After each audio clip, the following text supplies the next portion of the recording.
Welcome to MyLife Chassidus Applied, episode 568.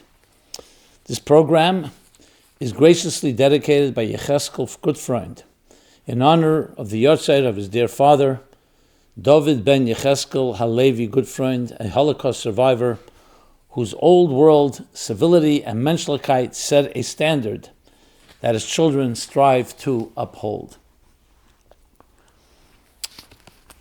So we are closer to the end of the month of Cheshvan, moving into Rosh Chodesh Kislev this week, as we continue our journey in this new year of Tafshin Pei Vav 5786. So there's much to talk about. Torah and Chassidus illuminates the path for us, dealing with all life challenges, our personal ones, our communal ones, familial, as well as on a global scale. And as always, this program is driven by your questions. The questions keep coming in. Thank you for that. ChassidusApplied.com is our website where you can submit any question. Nothing is off limits. Nothing is taboo. We address every topic. Just keep in mind that since many questions come in, we can't cover them all every week. So there's a little backup. But please keep those questions coming. That's what makes this program so unique. It's an interactive, dynamic, living program based on real questions, and my attempt to try to answer them according to Torah and Chassidus. So with that, I think a good place to begin, being that it's timely. This weekend was the Shluchim conference. We call it Kinus HaShluchim, instituted by the Rebbe in the early Tafshin Mems in the 80s, where the Shluchim come together from all over the world. And it's quite awesome to see 5,000-6,000 Shluchim and many of their community members that join with them. And being that it was this Shabbos, and it was actually started the end of last week, Wednesday, Thursday through Shabbos, and continues today on Sunday, I thought a good place to begin. The Rebbe every year would consider it to be the opening of the Kinus by his Farbrengen on Shabbos. The Shabbos of the Kinus would mean yesterday. And we have many talks that the Rebbe delivered in connection with that. So a program called Chassidus Applied seems fitting that we begin with that, being that the Rebbe very clearly would have spoken about it as he did in the past, and we can learn from those shlichus the relevance today. So technically what the Kinus HaShluchim is, as the Rebbe himself spelled it out, being that Shluchim, each of them are found and are in different places all over the world, in every continent and every corner of earth. And the Rebbe made it clear that this was a final step before the Geula, to bring Yiddishkeit, to bring Primis HaTeira, Yefutzamai Nesecha Chutza, literally to every part of the world, Mamata L'mayla. Not just being Mamshech, not just transmitting it from Lubavitch, or Lubavitch of our time from New York, where the Rebbe is, but to actually go to all these places and do the birur mamata l'mayla in the language of Chassidus, which means refining it on location, in the language, in the customs of the land, that this would be the final step of preparing the entire world to Mola Oretz Deis Hashem Kamayim Le'yam Mechasim, filling the entire world with divine knowledge as the waters cover the sea. So each one is doing their work individually, but they're all under one banner, which is Torah Achas, given to us by Hashem Echad, one God, and Primis HaTeira included, and one Rebbe, our Rebbe, who sent all the Shluchim, and they are the Shluchim of one Meshaleach. So it seems fitting that they would all come together once a year. Isha Sechiv Yazeru, Vel Isha Sre'eyu Yazeru, one person helping a friend, Vel Echav Yemer Chazak, strengthening each other, what we would call the synergy of many different people, different approaches, and yet one banner, one connection. And indeed, that's what the Shluchim look forward to. They come together. In later years, the Rebbe also instituted for shlichus, that is around Chav Beis Shvat time, the Rebbetzins yahrzeit. So it creates a synergy, workshops, bring together. It's beautiful to witness, and I myself participated in it, gave some sessions, to just see this awesome power of so many different individuals, but yet all connected by the same mission. the mission of bringing Mashiach and the Gula through the spreading of Yefutza Meinesecha Chutza, Primis HaTeira, and general spreading Teira, Mitzvahs, and Tzedek V'Yesher to their respective communities. So that's what the Kinus is about. Every year, of course, it has its unique flavor. I think this year was probably the biggest one in numbers. And being it's also connected to the parsha, the Rebbe always connected it to the weekly parsha, which we'll talk about in a moment. But I think a good place to begin is what exactly is a shliach, and what lesson do we have from all of that? All of us. Whether you call yourself a shliach or not, the Rebbe made it clear that every person in this world is a shliach of Hashem, or else our neshama would not have come down here if it wasn't sent on a very particular purpose.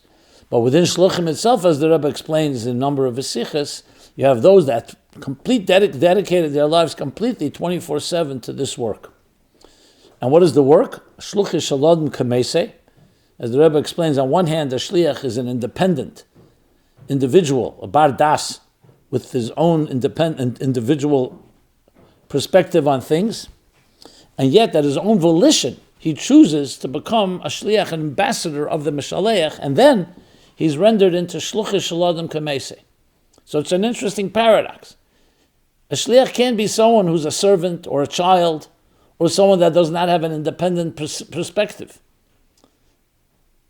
And when a person like that chooses, he then becomes a mamish like the mishalech.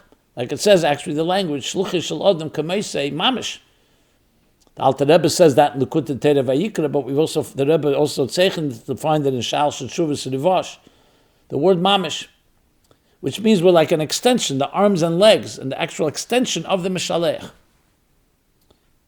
So in Chassidus, we talk about different levels of bittul, the bittul of one entity to godliness, and then you become an extension of that godliness.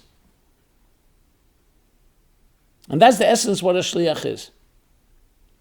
So it has the power of the Mishalech, but the Mishalech, as it extends through another individual, wherever they may be, to fulfill the particular mission that they have.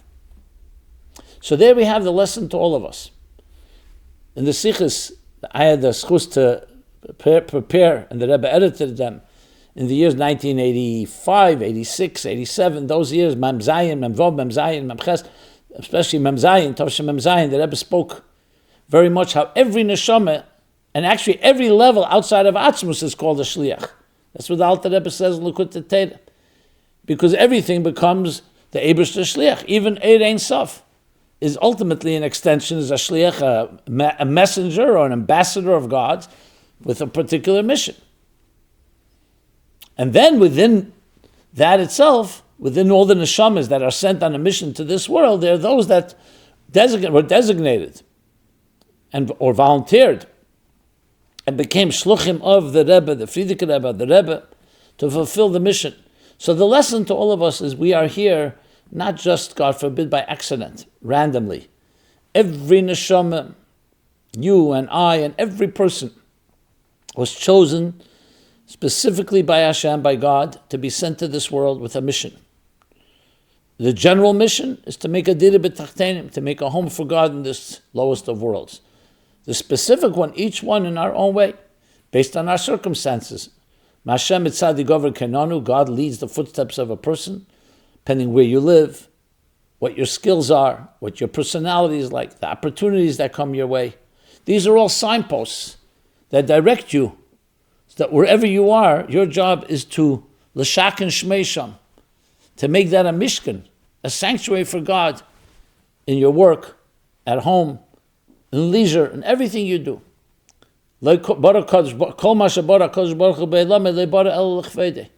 Everything God created in this world was for His glory, for His honor, to manifest godliness. So each of us does that in our unique way. So when it comes this once a year, Kinus HaShluchim, as the Rebbe emphasized, Kinus means you're gathering together all the Shluchim, but also all your faculties together, toward renewing the contract of your mission with the one who sent you on this mission, Hashem Himself, through the shliach Rashi, which is the Rebbe. So this is an opportunity to ask yourself exactly that question. Where do you stand in fulfilling your shlichus in this world? Now, making a parnasa and building a family, all beautiful, but it's all a means to fulfill that mission. So what can we learn from the annual Kinus HaShluchim? That's exactly what we learn from it. How did the Rebbe connect the Shluchim to the weekly Torah portion? So the Kinus HaShluchim, like this year, often comes out, and most times comes out, parsha chayesod. And indeed, in parsha chayesod, you learn about shlichus. How Avram Avinu sends Eliezer, his servant, to be a shliach, to find a shidduch for Rivkah. Find a shliach for Yitzchak, and he finds Rivkah. And they build the first Jewish family, Yitchak and Rivkah, and then have children in the next week's parshas. Sometimes the Kinus would come out parsha Toldos, so the Rebbe speaks about how that shlichus manifests in the next parsha with Yitzchak and Rivkah giving birth to Yaakov and Esau, and then that's also part of the extension of the shlichus. But chayesod is very literal. So who was the first shliach in the Torah? The answer is Eliezer, Eved Avram. And indeed, from him we learn many lessons in shlichus. As one person asked the question, did the Rebbe once tell the Shluchim they should learn from how to be a shliach from the Eliezer, who was the first shliach in the Torah when he was sent to find a shidduch for Yitzchak? How did the Rebbe compare the Shluchim to Eliezer, servant of Avram? So, in the last Sicha Le'esata that we heard from the Rebbe in Kinus HaShluchim was Chayesara Tovshinun Beis, the end of 1991. And the Rebbe speaks there at length how the shlichus of Eliezer to go find a shidduch for Yitzchak Rivkah represents Kol HaTeira Kula. As the Alter Rebbe explains in Likutei Torah Parsha Bracha, because the yichud, the marriage of Yitzchak and Rivkah is the yichud of Ma'aban. We'll talk about that later a bit as well. Someone asked about that. What's Ma'aban? Ma'aban is two names. It's the name of Hashem, Yud Kei Vav Kei, but there are different permutations of how we spell out Yud Kei Vav Kei. Without going into many details, there's 4 types of permutations, because when you spell out Yud Kei Vav Kei, so in general Yud Kei and Vav Kei is 26. But the Yud is Yud Vav Dalet, that's 20. The Hey can be spelled 2 different ways, 3 different ways. Hey Aleph, Hey, and Hey Yud. The Vav could also be a Vav Aleph Vav, Vav Vav, or Vav Yud Vav. The same thing with the last Hey. Hey Aleph, Hey, or Hey Yud. So based on different configurations, it either adds up to 45. That's when the Hey Milui Alphin, when it's Hey Aleph. Or that's Ma, Shem Ma is 45. Gematria Adam, Bittel, Ma, Koyach Ma. Or Ban is the second 52. That's when the Hey is Hey. And then there is a possibility of Sak 63. And Ab, Ayin Beis 72. As I said, I'm not going to discuss the last 2 right here. But Ma, Ban represent. Ban is Gematria Behema. So both are obviously Yud Kei Vav Kei. But they manifest in 2 different type of so-called tracks. And Yichud Ma'aban is essentially the joining of spouses, in this case Yitzchak and Rivkah, of the Mashpia and the Makabel, like the Nefesh Alikis, Nefesh Abamis. Not, God forbid, to suggest the woman's Nefesh Abamis, the man's Nefesh Alikis, just an example of Mashpia and Makabel, Ma'aban, to come together. So Yitzchak and Rivkah is essentially taking the neshama of the Ma and manifesting in the Ban and joining them together. That is the shlichus of Eliezer, and the Rebbe explains there in that sicha, every shliach, that's what he's doing. He's bringing Elikus all the way into Ban, into Elikus as it manifests within existence, and joining them together. The sicha elaborates, worthwhile reading. So in that context, that is ultimately one of the lessons on the connection. The Rebbe elaborates there on what the shlichus is, many details involved. He actually even suggests that shluchim should learn Torah and Likutei Torah until the end, because this is actually the end of Likutei Torah, Parsha Bracha. Even though Likutei Torah continues Shir HaShirim, but the Chamisha Chum Torah, the end of Parsha Bracha, the end of Sefer Dvarim, where he talks about this Yichud Ma'aban. Okay.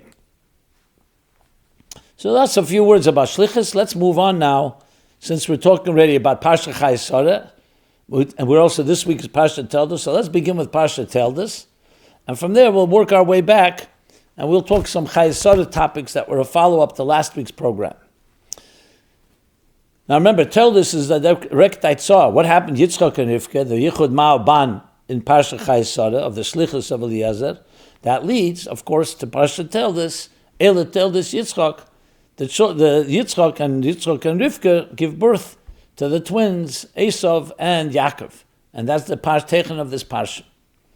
So I want to talk about that in context of what we're discussing here. Of course, always relevant, and relative to our lives, Chassidus Applied to our lives. So what lessons do we learn from living with the times with this week's Torah parsha? So interestingly, talk about Ma'aban. So in a sense, Yaakov and Esau also represent two forces. As we know, they struggled all their lives, but even in Rivka's womb, they were already struggling. Right in the beginning of the parsha, she had difficult pregnancy and she comes to Hashem. Why is it so difficult? So he says, you have a battle going on. Lu'um malum yemes, two nations are within you. Two archetypes, not just two individuals. They represent two forces, two voices that would resonate throughout history. When this one will rise, this one will fall. They represent very two different directions, as we see afterwards. That Esau was a ish malchama, yedid sayid. He was a warrior, a hunter. And Yaakov was Ishtam Yeshiv Halim, the innocent one, the pure one, the complete one. Yeshiv Halim dwelled in the tents, the scholar. Each of us has a Yaakov and Esau within us, a Ma'aban within us. And they struggle with each other. They're twins. Zeluma Ze'osa Likim, as the Alter Rebbe explains in Tanya, Nefesh Shlichus, Nefesh Abamis. Both are created by God. And the goal is to harness the Nefesh Abamis, that the Nefesh Shlichus harness the Nefesh Abamis. And it should be v'haftas Hashem l'kacha b'chol levavcha b'shnei yitzarecha, to love God with both sides of the heart, the right and the left, as he explains in Perek Tes and Tanya. That's where the nefesh, the divine soul and the animal soul reside, but they should both love b'shnei yitzarecha, loving God. But it's a struggle, it's a battle, and that's the story of parsha Toldos. Every shliach deals with this battle, and besides the internal battle we all have, is you live in a world that initially is a material world, a world where Esau dominates. Hunter, the warriors, a material world where often you find Kol the Alam Gvar, the one that's most powerful, dominates. And your job is to come into Tachtenim, to the lowest of worlds that can be hostile to Elokus, to godliness, and tame it, refine it, and ultimately create a peace between Yaakov and Esau. But it's a struggle. Every shliach knows that struggle. All of us have it in our own lives in microcosm.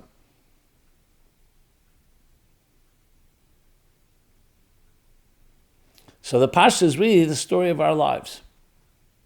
But here comes the big question. How could Jacob behave deceptively? We see twice in the parsha. First, he buys off the first birthright from Esau when Esau was thirsty and hungry. He gives him the zida doshim, the beet soup. For what? Give me the birthright. Because Esau technically was born first. They were twins, but he was the bechor.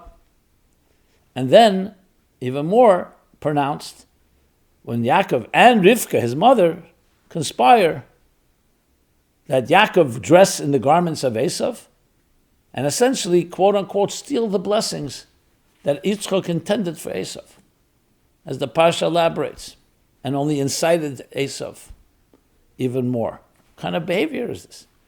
This is the behavior of Ish Tom Yeshiv Halim.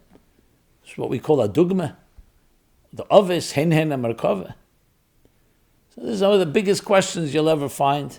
Many different answers commentaries give. There's halachic answers, technical answers, cute answers. But I believe, at least in my opinion, the best answer you'll find is the answer in Chassidus. Once you know what Yaakov and Esau represent, then you can understand. It's not just some type of trick to get these blessings. Yaakov and Esau were always meant to have this clash, but the ultimate goal is for them to unite. And that's what would happen at the end. As Rashi later in Parsha Vayishlach talks about, when Mashiach comes, they will reconcile. Not just how they reconcile in parsha Vayishlach, but the full reconciliation. So what's the story? A powerful way to explain it is a moshel from the Baal Shem Tov. Actually, the moshel is Baal Shem Tov explaining why Chassidim say l'chaim. But it's also a moshel in general, our involvement in Elam Hazeh. What is our engagement with this material world? On one hand, we're told we have to come to this world and refine it. But on the other hand, the material world poses a big challenge. That's why the Baal Shem Tov has to say, when you see the donkey of your enemy, you may think, and it's overburdened. But it's senacha, it's your enemy. You may think you ignore it. It says, no, ozav tazavime, help. Basic chamer senacha is referring to your body, the chumnius of your life, the crass and coarse aspects of the body, the animal soul, everything in this physical world. So you would think, it's not your business. No, your job is, or you should afflict it through yisurim, through fasting. No, your job is to refine it. The problem, however, it is senacha. The Torah calls it senacha. The Nefesh HaBamis has very different interests than the animal soul, than the divine soul. This is a powerful moshel from the Baal Shem Tov. Briefly, a king, an aging and ailing king, knows that his time is coming and he wants his son to inherit the throne. But his son grew up his whole life entitled, even spoiled. I'm paraphrasing a bit the moshel. You never really appreciate what it means, the subjects he has. Been living the palace all the time. So the king says, let me send my son away from the palace. As painful as it is, let him live on his own in some distant land of my empire. Let him earn his way. Let him learn to become sensitive by recognizing the needs of people without any of the entitlement, without all the being catered to and being taken care of by ministers and by all his needs met. But the king knows it's going to be sad. It's going to be difficult. And the son, after a while, will forget where he came from. So the king decides he's going to send the son a letter several times a year to remind him what you're being groomed to become the great leader. Don't forget your mission. And that's what happens. The son goes off. It's a sad day when the king sends him away, his son. And the son begins, initially it's painful, but then he gets used to it. And he assimilates into his new world and forgets. But a few times a year, he receives a letter from his father. And then he reminds himself. He wants to celebrate. You're a shliach. You're a messenger. You were sent here for a purpose. But who is he going to celebrate with? His neighbors and townspeople. What is he going to tell them? I'm going to be your king one day. They may be offended. They may even hurt him. They'll think he's crazy. So he comes up with an idea. And the idea is he's going to throw a party. A kiddush. With all the delights. Good food and good drink. Cocktails. L'chaim. Galore. The city is celebrating. They're getting a free party. Meanwhile, he's celebrating with them. But he knows why he's celebrating. Because of the letter he received from his father. Says the Baal Shem Tov in the Nimshal. What's the moral? The king is Hashem. Aneshama l'mayla, chavuka v'dvuka, tachas kisei hakoved, nenem eziv hashchina. Neshama is living in a palace, a divine palace, all the spiritual delights, no challenges. Hashem wants the neshama to earn its way, wants to make a dida b'tachtenim. So al korcha chatachai, the neshama doesn't want to go. Hashem says you have to go down to this world, a difficult world, and a world where you will forget. We all know a child in its mother's womb is taught the entire Torah to empower it, but then comes the malach and makes you forget. That's the lisp. That's the cleft above our lip. Says the Alter Rebbe, consciously you forget, but subconsciously your neshama always remembers. And now you're living in a world, your neshama in a guf. Yaakov has to now deal with Esau, Ish Melchama. But Hashem doesn't forget us. He sends us a letter. Every week we have Shabbos. Every day we have reminders. We have Yomim Tevim. So we say L'chaim. Why? Because how do we celebrate Hashem's message to us in these special days? The body and the animal soul don't understand Ruchnizdika messages. So Hashem says, feed the nefesh abamis and the guf. Give them good kosher food, obviously, kosher drink. Let them say l'chaim, and they can celebrate because they're getting free food. A good shond, a good kishka, a good kugel, and so on. And meanwhile, the neshama can celebrate with the body, because the body's not disturbing. It's happy. It's celebrating. And celebrate with the real message of it's not the food. It's the Le'al lechem levada yichya adam ki im ha'metzeh pi Hashem yichya adam. It's the pi Hashem. It's the divine message within. Unfortunately, very often we end up only the body celebrating and the animal soul, and we may forget the message. But that's the moshel. So Yaakov has to dress up in the garments of Esau. No choice. Language of chassidus, mevarer, belevush ha-mizbarer. The one who's doing the refining has to dress up in the garments of the mizbarer. Not, God forbid, to compromise any halacha, but we dress in the garments of this world. We speak its language, as the Alter Rebbe explains in Torah Mishpatim. We learn Torah through the language, whether it's the time of the Talmud Aramaic, today in English or other languages. In Tachtenim, we have to enter and engage. But remember where you come from. You're Yaakov, you're Ishtam Yeshiv Aholim. That's the way you refine. So you don't ignore Esau. You don't destroy him. You don't fight with him. What you do is, you explain to him, in his terms, why it's important. So he feels he's getting a good meal. But really, the real deeper reason is because it's ultimately serving Hashem. That's what you really want to do. Esau himself was not ready yet to appreciate the message its own, so it has to go through those garments. Now, why Yitzchak was not told? Because Yitzchak saw Esau, Chassidus explains, the way he would be at the end. The end goal. He saw Yitzchak's power, potential. The body at the end has a power that even the neshama doesn't have. Neshama nizunis min haguf, it says, the soul will be nourished from the body. But first, the body has to listen to the soul. First, the soul has the one that passes on this koyach. Yaakov is to be the one that sends the brachas through him to Esau. So he's actually protecting Esau from himself and receiving the brachas not instead of Esau, for Esau. And of course also for Yaakov, because they have to join together, but Esau is not ready to hear that. In parsha Vayishla begins the reconciliation, different opinions to what extent. But ultimately, they will be united, as the Rebbe explains in the Sikha Vayeshev Tavshinun Beis. And he uses this as an example why the Alter Rebbe was against Napoleon during the Russo-Franco War. Time of the Alter Rebbe's Istalkus, 1812. Why? Because we're not ready yet to be Mevared Esau. Napoleon was a godless entity coming from the Western world. Remi, Magdiel Zu Remi, as it says the end of parsha Vayishlach and Rashi. But it was still godless. That's why Yaakov says to Esau, I'll go slowly, you go ahead. Until I come.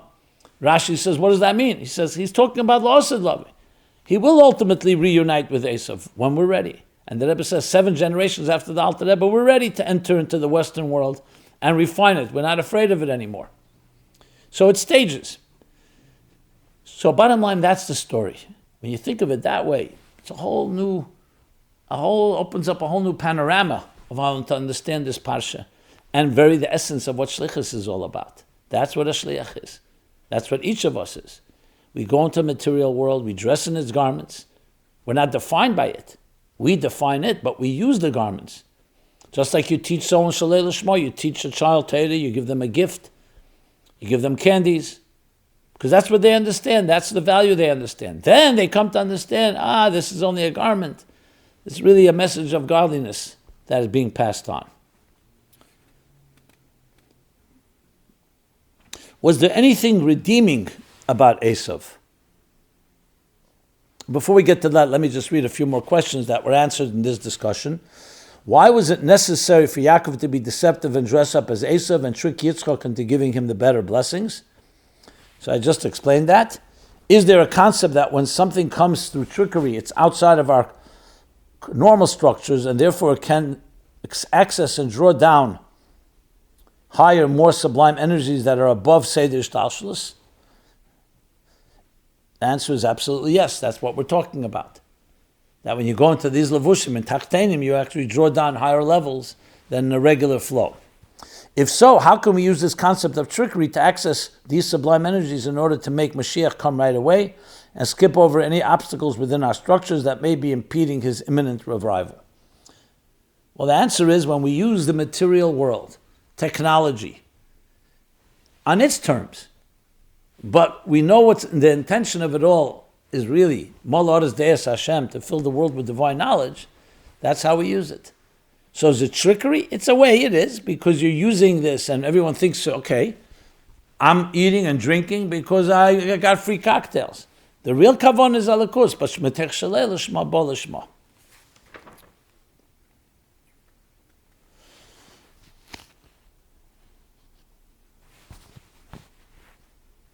And another person writes, which also fits into this discussion, hi Rabbi Jacobson, what do you think of this idea? When Yaakov bought the birthright from Esau, he bought Esau's Avedis Hashem. Esau was a soul from the world of chaos, Toyu, a man of the field, a hunter, or to put it another way, the hands are the hands of Esau. Thus, my contention is that when Yaakov came to getting the blessing from Yitzchak, the voice is the voice of Yaakov, and the hands are the hands of Esau, can be read as Yitzchak understanding that Yaakov now had both inborn the service of Yaakov as well as the purchase service of Esau. If this is correct, the perfect Jew is one who combines both of these characteristics, a man of the tent as well as a man of the field.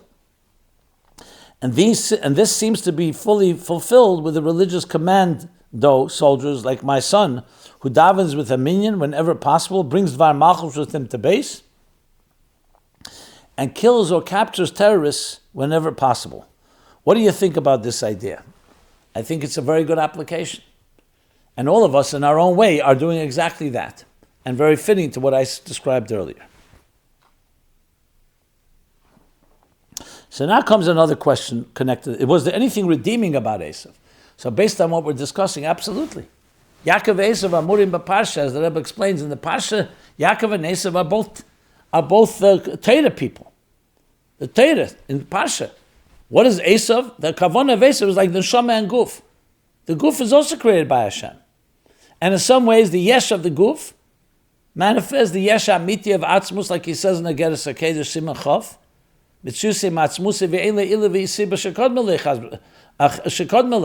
We don't feel a source because it's coming from atzmus that has no source. In that sense, it's even higher than the neshama. But the neshama has to reveal that, because the guf on its own doesn't know that.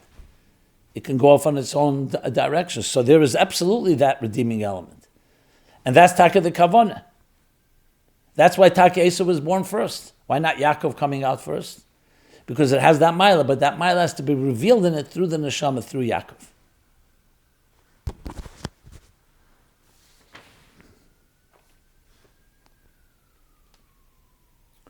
So someone asked, why was Esau considered being deceitful when asking Yitzchak, how do we give Maisa on salt and straw? True, that after Matan Torah we are not required to give Maisa on salt and straw, but maybe Esau wanted to do it anyways, even though it's not required, because it's considered something positive in the Torah when we do more than we are required.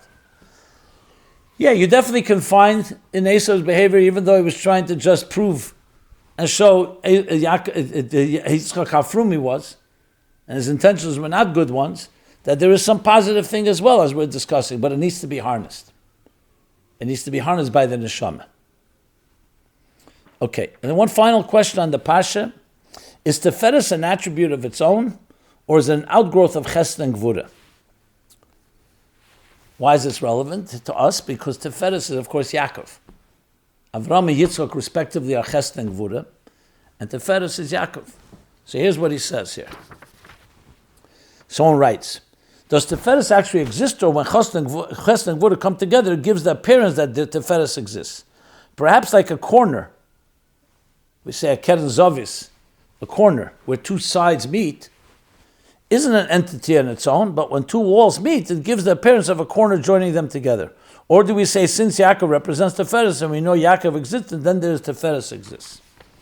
Well, I'd go a step before that. Tiferes is one of the 10 spheres. If it's only an outgrowth of chesed and gevurah, then it's only 9 spheres. And we know there's 10 spheres, le tesha v'le yechados, not 9, not 11. There's an element of tiferes. Chassidus explains that Rebbe has a number of shlichus on this topic, that tiferes integrates and joins chesed and gevurah, but it has its own entity. It's kav emtsoi, mavriach min hakotza lakotza, goes all the way up to das and to chesed and down to Esau and malchus. And then also it has an element of chesed and gevurah, joining them together. And then indeed, that's why Yaakov Shapode as Avram. He is tiferes, one of the three of us. He's not just a outgrowth of Avram and Yitzchak. In our context, tiferes is Torah that brings together chesed and gevurah, both kavim, and creates that integration that is able to bring together Yaakov and Esau, Amurim b'parsha, their full joined union, V'Yisrael Hashem Amlucha, the Osed Lovi. Okay. Continuing on, we covered tiferes, we covered the parsha Toldos, I should say. So there's a few follow-ups that fit into our discussion here. Let's see how much we can cover. Okay, so the Rebbe Rashab, last week we spoke about Chof Cheshvan, the Rebbe Rashab. So I want to just a few short little things. Someone asked a question, can you start a Samach Vav Shir like you did for Ayin Beis and post it on Spotify? I got a few such requests. Can you begin a new series of classes in the Rebbe Rashab's Chassidus? Some of you may be aware that I've been teaching Ayin Beis, a classic magnum opus Hemshech of the Rebbe Rashab, since already 2012, the centennial of Ayin Beis. So we're talking about a good 13 years. We just finished a little while ago. So, Terem Yikra Vani Ena, even before you ask, we've already established, this Chof Cheshvan actually started learning Hemshech Samach Vov.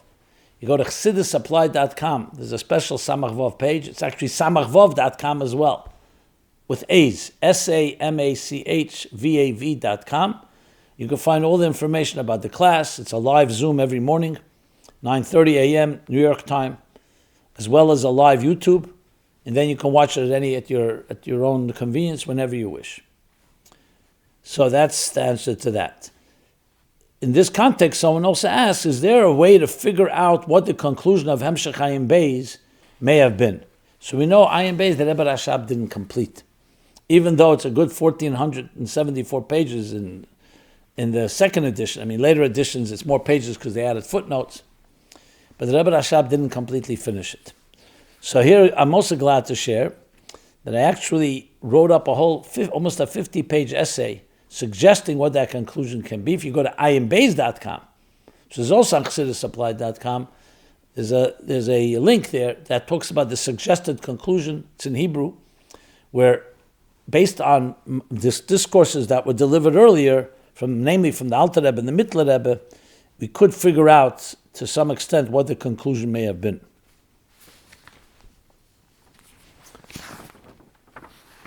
Okay, so that covers that. Let me see. I want to make sure I have everything here. Based on other Maimon familiar Rebbes, what can we assume are the answers to some unanswered questions in Ayin Beis Maimer, where the Rebbe Rashab never completely concluded? Okay, so that's in that essay, you'll find that. And finally, one more thing. How about the answers to the questions in the beginning of Ayin Beis about the two crowns? So there too, in that essay, I suggest an answer based on a whole different hints and other Maimorim, with the B'shal Shekdimu Yisrael Nasel and Nishma. So it says the Malach Yashalosh descended and they wove two crowns. The Rebbe Rashab asks a bunch of questions. He doesn't answer them. In that essay, I suggest the answer. So, also, does the Rebbe Rashab say the two crowns we received when we said Nas v'Nishu represent two different levels of chesed? Can we ask Rabbi Jacobson to explain what the two levels of chesed are and the difference between the two levels? Thank you. So then again, in that essay, I discussed it also at length. Good. I'm glad we're following up because one of the best directives from Chof Cheshvan, from the Rebbe's, based on the Rebbe's suggestions, has been to learn the Rebbe Rashab Chassidus, and that's exactly what we're discussing here. Okay. Let's do a little follow-up to Chayei Sarah, and then we have a few other things I want to address as time allows. So someone asked the question, what does the union of Ma'aban mean in context of the marriage of Yitchak and Rivkah? So we already answered that, but I want to just read it in more detail as somebody wrote it to me. Good vach, Rabbi Jacobson. I was just learning a parsha Chayesara Sikha, and it mentions Ma'aban and Ban in the context of the marriage of Rivkah and Yitzchak. Could you please explain the meaning of these terms by chesed and their relation to Yitzchak and Rivkah's wedding? Thank you. So I discussed it just earlier in this program. Ma'aban, Yitzchak and Rivkah, and the shlichus of Eliezer is the joining together, essentially, of matter and spirit, and that's exactly what a marriage is. Beginning with the first marriage in the Torah of Yitzchak and Rivkah, which is a general central theme of joining together, building a home in this world, adira b'tachtenim, starting with adira in your own home, husband and wife building a home, as the Rebbe writes in all his letters to Chas and Kala, a binyan adayad, an eternal edifice built upon the foundations of Torah mitzvahs as they are illuminated by Moira Shebet Torah Zui Primis HaTorah, Torah Chassidus. The luminary in Torah, Primis HaTorah, Torah Chassidus. So that's what the yichud of Ma'aban, as we discussed earlier. Good. Was Rivkah 3 years old when she married Yitzchak? We discussed that at length in last week's program. So there was a follow-up. Someone wrote, not asking a question, but I wanted to add what you mentioned about Rivkah possibly being 3 years old when she married Yitzchak, as we discussed the different opinions on that last week. Certainly, just based on the psukim, it's clear that even this opinion would admit that she was on an entirely different maturity level than a modern-day 3-year-old. Even on the physical level, and certainly emotionally. The Torah describes her shepherding her father's sheep and physically carrying all the water from the well for Eliezer and for all of his camels, and the Torah describes her speaking with Eliezer with social grace and etiquette.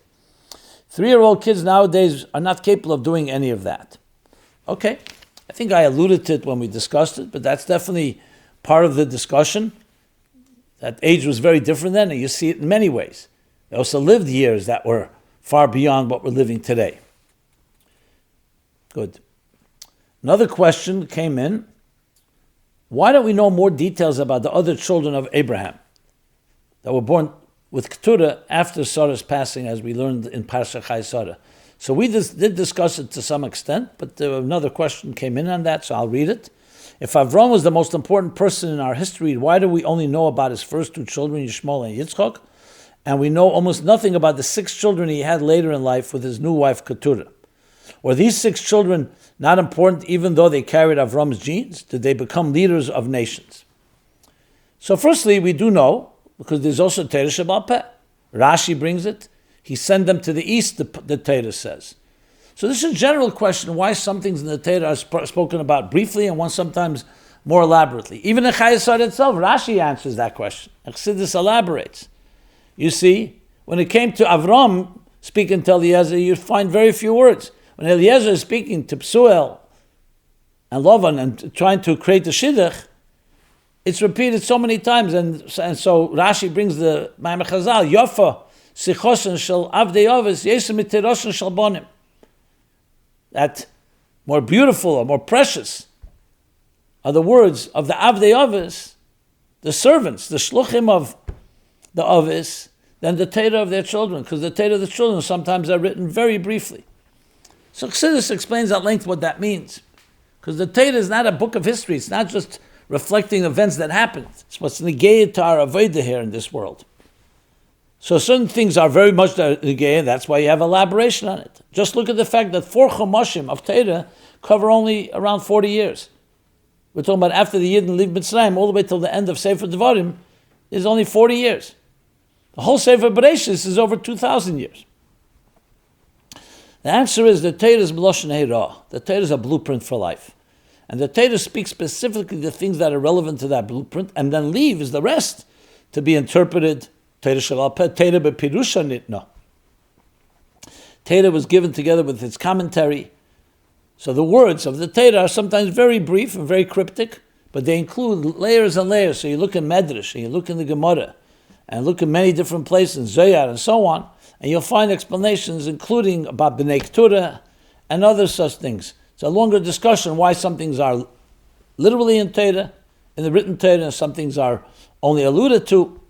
But lekka the midah remizah baraisa. There's nothing in the Torah Shabbat Peh that's not hinted to in Torah Shabbat.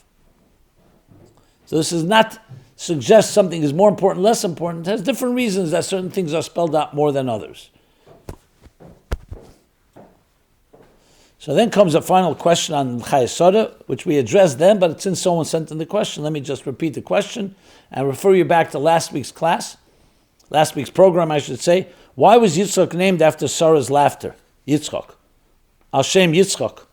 Because if Sarah was considered wrong for laughing when told she would have a child, why would she name Yitzchak child Yitzchak, which means laughter? Wouldn't Sarah want to put that episode behind her instead of rather having a constant reminder for the rest of her life of a mistake she once accidentally made? So we discussed this last week, and that clearly shows that her laughing, not so simple. It wasn't just some mistake. She was laughing because it was completely out of the ordinary that she should give birth. So yes, there's a discussion between her and Hashem. So I refer you to last week's program, 567, MyLife Chassidus Applied, 567, where I discussed it more in detail. And Yitzchak indeed refers to laughter, which is a gilui l'mayla m'didiv ha'agbola, a revelation that's higher than the regular, that's why we laugh. And also, al shem l'osid love, ozimol l'schek pinei, that then will be the ultimate laughter when the giluyim of bligvul and sevav kalam, as Chassidus elaborates. Okay. So now, later in this week, as I mentioned, will be Rosh Chodesh Kislev. What should our focus be during this month? So, being the third month of the year, meaning from Tishrei, so Tishrei, of course, was filled with Yom Tevim. Meruba b'meyedes, Muzba b'kel, Seirid. Cheshvan was a month without any holidays. And as the Rebbe explains, in order for us to do our work, Kislev, in a sense, is the third month. If you think of chesed, gevurah, tiferes, just like we speak about Mamayl Lamata, Nisan, Ir, and Sivan, same thing, Mamat Lamata, the Rebbe's father has a whole letter, he talks about that in a whole beer. That Tishrei, Cheshvan, Kislev is also like chesed, gevurah, and tiferes. Kislev, you have Chanukah, and of course we have Yutas Kislev. So it's a month of, the end of the month will be a month of light that we illuminate the darkness. But it's like tiferes. It has a combination of the giluyim of Tishrei, plus bringing those giluyim even into the darkness, or you could say the void of Cheshvan. And as someone put it, can we ask Rabbi Jacobson to explain the Rebbe's teaching that in Tishrei we collect blessings, in Cheshvan we unpack and count what we collected, and in Kislev, now that we have counted and know what we have, we can start to utilize these blessings. So according to the Rebbe's teaching, what exactly is the Aveda for the month of Kislev, and what do we do physically to utilize these blessings? Well, first of all, just to correct it a bit, we utilize the blessings in Cheshvan too, all the time. But in Kislev, it expands into like Ir, in comparison to Nisan. Nisan is Nigla Le'em Melech Malcham Lochem HaKadosh Baruch Hu V'Golam, Tzis Mitzrayim. In Ir is the Aveda Mamata L'mayla. We count Sfiras Eimer, and we refine ourselves for Matan Teira. Matan Teira, Tiferes Zu Matan Teira, Zu Teira. Matan Teira is where we bring the Mamayl Lamata of Nisan and the Mamat Lamayl of Ir together. Same thing, Kislev. Kislev, especially talking about Chanukah, is a Yom Tov. Chanukah, we take the miracle of Chanukah, that even the darkness, we illuminate with the Neres Chanukah. So it has an element of Kiluyim, but also it's illuminating darkness. Yutas Kislev also came after a darkness and a rest, a Helen V'Hester, a Zayis. When you press it, the olive brings out the best oil. So essentially, it's a process of exactly that. We go into a dark world, and in that world, like we spoke about Yaakov and Esau, we reveal the Elokus there. And then when we do that, comes out even a bigger gilui than when you just have Elokus itself. So in a sense, Kislev has a mile even over the chesed, even over the Mamayl Lamat of Tishrei, in that sense. What it means practically for us is we continue our work, but now we are concentrating. We take all the energy we've received, and we can illuminate even the darkest corners. Al Pesach Beisim Bachutz, Mishatishka Achamo, even when the sun sets, even the outside when it's very dark, spiritually, emotionally, psychologically, we illuminate it with Ner Mitzvah V'Teira Er. with the candle of mitzvah and the light of Torah. What new ideas and activities did the Rebbe begin after the Rosh Chodesh Kislev 5738? So we know in Tavshel Lamed Ches, the Rebbe had a heart attack on Shmini Atzeres night, which on that time was a darkness, like we're talking about darkness, but then the Rebbe came back stronger than ever. Rosh Chodesh Kislev that year, the Rebbe went home. So it became a yontav b'chassidim. The Rebbe insisted on going to Rosh Chodesh Kislev. So Kislev is filled with all kinds of chassidish yom tovim, including Chanukah, of course. In addition to Chanukah, we mentioned Yud Tes Kislev. Before that, there's Yud Kislev, the Geula of the Mitler Rebbe. Tes Kislev is the birthday and Yom Elula of the Alt Mitler Rebbe. There's Yud Aleph Kislev, the Rebbe's anniversary, and other days. Rosh Chodesh Kislev, the Reish, encompasses it all. A month of Geula. We call Kislev a month of Geula, the Geula of Yud Tes Kislev, and also the Geula of Chanukah. And Tavshel Lamed Ches, we saw that. So the new things, well, the Rebbe very clearly, if you follow the Rebbe's activities and teachings, you'll see Farbrengens began to get longer. There were new Pa'ulas after Lamed Ches. In that year itself, the Rebbe started Divrei Kfushin, the words he would speak by a fast day. And in general, it started much more. The Chabad, if you look after Lamed Ches, is very different than Chabad before. Different, I mean, in its expansion. And Pashat, on a physical, on a physical level, you Pashat see almost a doubling of the Rebbe's shlichus. And I remember it very vividly, especially Tavshin Mem, when the Rebbe went back to Farbrengen on Shabbos, because for a while he was Farbrengen Mitzvah Shabbos instead of Shabbos. The doctors didn't want the Rebbe to exert himself. You see, both in Kamas and Eches, a whole new dimension. Then the Rebbe, of course, started Tzivus Hashem, Sefer Torah, the mitzvah of Sefer Torah, big push on Sheva Mitzvahs Bnei Neach, leading all to Geula. So it was clearly an expansion far beyond anyone could have imagined, which was inconsistent with the general approach that every Helam has to bring a bigger Gilui. Okay. So let's now go to a few more follow-ups. One is a lot of questions have continued to come in after Zoran Mamdani was elected to be the next mayor of New York. People are afraid. A lot of very, I would say, I don't call it panicky, but people in very negative attitude. I've talked about it quite a few times in this program, but since questions keep coming in, I think it deserves addressing it again and again. I've thought long and hard, of how the Rebbe would address anything like this. And I know from the Rebbe's approach in the past, I can't know for sure what the Rebbe would say now, that generally the Rebbe was very positive and never allowed ourselves to give in to any type of negative or depressed attitudes, running, being afraid. I mean, Crown Heights went through very difficult times in the 60s, as you can imagine, when so many Jews and whites left this neighborhood. And we went through the pogrom in 1991 when Yankel Rosenbaum, Nachman al-Islam Lo Yaleinu, was killed. And the Rebbe always stood his ground and said, we will find ways to grow. So as I spoke in previous programs, and I don't want to go over it again, basically, obviously we'd look to have the right leaders that are the appropriate ones, that are pro-Jewish and pro-Israel and pro all the values we stand for. But this does not mean we give it up and we surrender or we panic. We have to use our strengths. We have to use everything we have to achieve what we'd like to achieve. And we deal with it when it comes. But the fact that we should feel like victims is just not an approach. So I'm not going to read all the questions that came in, but they essentially echo questions before. Should we run from New York? I'm just going to go quickly through a few of the, again, I don't want to read them. Should we be afraid? Should we blacklist all those that supported him? Should we feel that now New York is going to become a Muslim city? Should people even right here, should we be uncomfortable?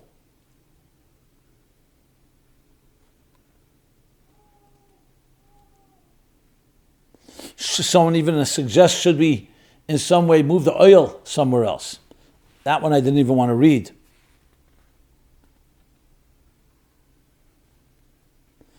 and on and on. Very, I would say, very distasteful, but again, I always value and validate anyone's comments because they are coming from people's hearts.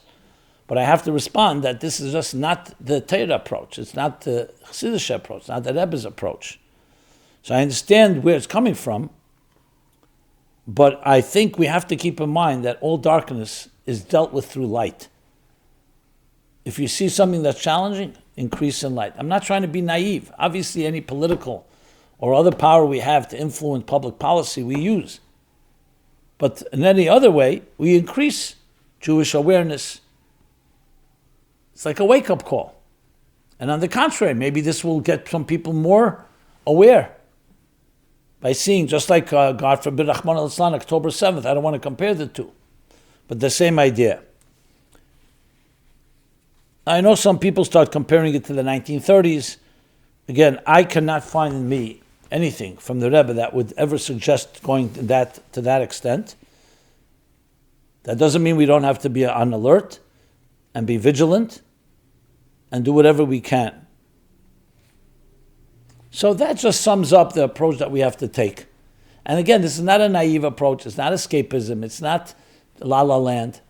It's the way we deal with challenges. Someone was planning to move anyway. You want to go to Israel? That's your choice, but don't do it by fear. It's out of fear. Do it out of strength if you want. People have technical reasons, financial reasons, taxes, and so things to move to Florida or elsewhere. Again, that's an independent cheshbon every person has to make for themselves. But it shouldn't be driven by fear. The Rebbe was very adamant that no one run away from Crown Heights out of fear. First of all, a lot of people can go. So you can't just say, I'll save my skin and forget about everyone else. Secondly, it's just not an approach. You have to stand strong. He'll be mayor. We'll see. We don't know what's going to happen yet. And also, no one's a mayor forever. And there are forces that will push back. So a lot of things that still are open, and we don't know exactly what will be. And the lessons to be learned, yes, that there's a tremendous vacuum, as I've discussed a number of times, that is allowing young people who have no moral direction to vote and elect people that are either inexperienced or worse. So what do we do about that? That's how we have to ask ourselves. How do we educate our children, the next generation, to have minds, open minds, and understand what's going on instead of just buying into fantasies and propaganda that socialism will save us from the evils of capitalism, or that minorities and Jews are not minorities because they're in power. I mean, all these propaganda machines, we need to counter that. That goes without saying, but I'm saying it anyway. Okay. Then there's a follow-up with someone few people wrote pushback about my critique last week about the protests, both in Israel and in New York, protesting mandatory military service for yeshiva students. How could you criticize these protests organized by Torah leaders and devout Jews? That was the essence of it. I'll read their letters, because as I said, I'd like to give everyone equal time, and then I'll respond. Dear Rabbi Jacobson, last week you bashed the tiferes tefillah in Israel. I humbly don't understand. It was also approved by Bezdin Rabboni Chabad to go there, and the Rebbe says that they are to be machlit. So do you want to say that you're openly telling us to go against the Rebbe? One person writes. Another, Dear Rabbi Jacobson, I write with deep respect and appreciation for your dedication to Klal Yisrael and for the inspiration you provide to so many. However, I felt great pain listening to your recent remarks regarding the demonstration in Eretz Yisrael held by Haredi Jews protesting the draft. With all due respect, I must ask, how can one speak so dismissively about close to 1 million Jews, among them Talmidei Chachamim, Bnei Torah, and Erlich Yidden, as though their voices and convictions carry no weight? These are communities that live and breathe Torah. To paint them with such a broad and negative brush feels both unfair and deeply hurtful. You mentioned that none of these people daven for the soldiers or the captives. That, Rabbi Jacobson, is simply not true. In most of these kehillas, there have been special tefillas and daily recitations of tehillim on behalf of the soldiers, the captives, and all Yidden in danger. These communities have shown deep concern in Avos Yisrael throughout this difficult time. In fact, one of the main reasons the organizers delayed this demonstration was precisely out of sensitivity. They waited until the major stage of the war had passed, so as not to create division or distraction during a time of national struggle. Critique and debate within Klal Yisrael are healthy when expressed with fairness and love. But when the entire Haredi world is spoken of with such sweeping condemnation, it risks deepening the very divides we must work to heal. Okay, so firstly, as always, I appreciate your comments, whether they agree with me or they don't. Everybody has a right to express themselves, and I'm very glad that you wrote them, and I will try to respond. I was not attacking anyone personally, and that was not my intention, never is my intention. But when you do something in public, it could be a Kiddush Hashem, it could be a Chil Hashem. And that's not up to me and you to decide. You look at what most people look at. What do they see? I deal with many people. So though Haredi Jews, all Jews, have a right to express themselves, but there are different ways. I remember I suggested, by all means, if you feel you want to protest the draft, the what they call compulsory draft, so there are many political ways to do so. Remember, there are many Haredi Jews and they vote, and indeed you have in the Knesset, you have different members, and some are very pro and represent the Haredim. So I was firstly discussing this public display. I have no doubt they're all Erel Chiyidin and beautiful Yidden. That doesn't mean they cannot be misguided. I have no problem hearing that they all said Tehillim, or many of them said Tehillim for Yidden. I didn't see it in the protests. Wouldn't it have made sense to begin by saying, first thing we have to know, we are all one Klal Yisrael. L'sheichem shiftechem t'shev etzecha, t'chet ve'etzecha t'shev mimecha. No matter who we are. Am echad k'am echad k'ish echad b'lev echad. And our prayers goes out to all those, either that, God forbid, their lives were taken by Saint Yisrael, their families that were shattered, to those that are Mesa Nefesh to protect Yidden. If they had said that at the opening, at least, I still have issues with the very public protest, which I'll talk about in a moment, but it was not said, unfortunately. What kind of impression does that leave? Even if in their heart they're saying Tehillim for these Yidden, it makes the impression that you see them as terrible. And I heard some of the speeches. It was condemnation of Jews that you disagree with. And I'm not going to repeat what was said. It's not my mission to do so. So that type of public display is not an attack on any particular Erel Chiyid. Those Erel Chiyid should be learning Torah all day. What are they even doing in protests? What are Bochum doing in a protest in the streets? Aren't they supposed to be in Seder Yeshiva? So what is it, just to show numbers? So that you can be loud? Do it by the polls. In election time, that's what you do. You vote who you want to vote in.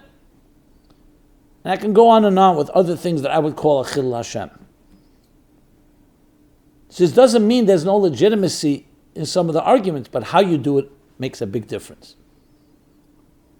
And then, as I said, it's one thing saying we are fighting the wars against our enemies through learning Torah. It's another saying that the whole thing is illegitimate. You're being protected by these soldiers. At least say thank you. You want to move out of the country, that's your choice. You're benefiting, but not ready to participate. They're not even saying that you're learning Torah, because you see them as, I don't want to say the words they used on these Yidden. And yes, it feeds, in my opinion, you know who most celebrates these things? Our Saint Yisrael. If you need an Evan HaBeichin of something. Now, I'm not going to compare it to those that marched with Iran and with Palestinian flags. That takes it to another level altogether, but there are a lot of similarities. And I'm only responding because it's Advayisim Nikim. I love all Yidden. I love all the Charedim. Some of my best friends are Charedim. But I think you have to put things into context. As far as the Gdeli Torah, Gdeli Yisrael, you know something? Even in Torah there's halacha karav b'isura, halacha k'shmul b'mamena. You have to know stay in your lane, your expertise. When it comes to pekuach nefesh, the Torah tells us, go to the mumchim. You go to a doctor. In this case, you go to the military. Pekuach nefesh is a very, very serious matter here. Those same Yidden will go to a doctor if they have Pekuach Nefesh issue. They won't go to the streets. So maybe I would say the following. I'm not here to criticize any Gadol B'Yisrael, but maybe they're going into an area which they're not experts in. They should be giving shiurim in the Masechtas the Bochrim are learning, in the yeshivas, pasking halachas in Erechayim, Yeridei, Chesed Mishpat, Even Ezer. Plenty of material to work with. Giving guidance of how to become a better Yid, more chesed, more love. And finally, I want to say, I wish it was a demonstration for Avos Yisrael. If Avos Yisrael was oozing through their pores to all Yidden, it would be a very different picture. So enough said about this. Mesayim B'Tev. We're going to the month of Rosh Chodesh Kislev. We're going to the month of Kislev through Rosh Chodesh Kislev. May it be a month of only simchas for all Yidden, and joy and light. As the conclusion of the month goes, and Yitchak Kislev and all the special days of illuminating the Hemshech Ayin with the light of Torah and Mitzvah and Torah, the Gula Amitis Vashlema. This has been MyLife Chassidus Applied, episode 568. We're here every Sunday, 8 to 9 p.m.